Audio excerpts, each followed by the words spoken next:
ഞാൻ ഏർവാടിയിൽ പോയപ്പോൾ ഏറ്റവും കൂടുതൽ ആൾക്കാർ എന്നോട് പറഞ്ഞെന്തെന്നറിയോ, കരഞ്ഞുപോയി. പലരും വന്നിട്ട് ഉസ്താദേ, നിങ്ങൾ വഴുതു പറയുമ്പോ സിഹിറിനെ കുറിച്ചൊന്ന് പറയണം ഉസ്താദ്. ഈ ചെയ്യുന്നവർക്ക് 101 രൂപയും ഒരു വെറ്റിലയും മതി, അല്ലെങ്കിൽ ഒരു മുട്ട മതി. മുട്ടയാണല്ലേ ഇപ്പൊ ഏറ്റവും കൂടുതൽ.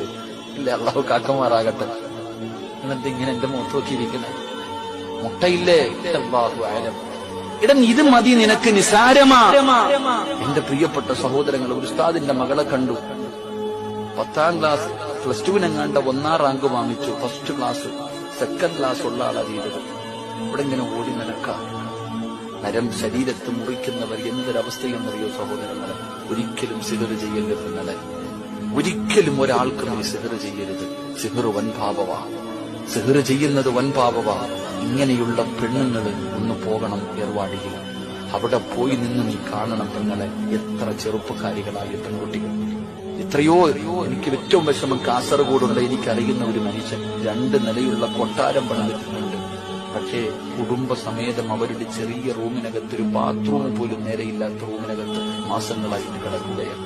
എങ്ങനെ കഴിയുന്ന നമുക്കിത് ചെയ്യാൻ? സ്വന്തം കൂടപ്പുറപ്പ് നന്നാകുന്നത് നമുക്കിഷ്ടമല്ല.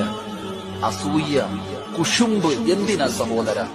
നമ്മൾ എന്തിനാ മറ്റൊരുത്തൻ നശിക്കണമെന്ന് നീ ആഗ്രഹിക്കുന്നത്?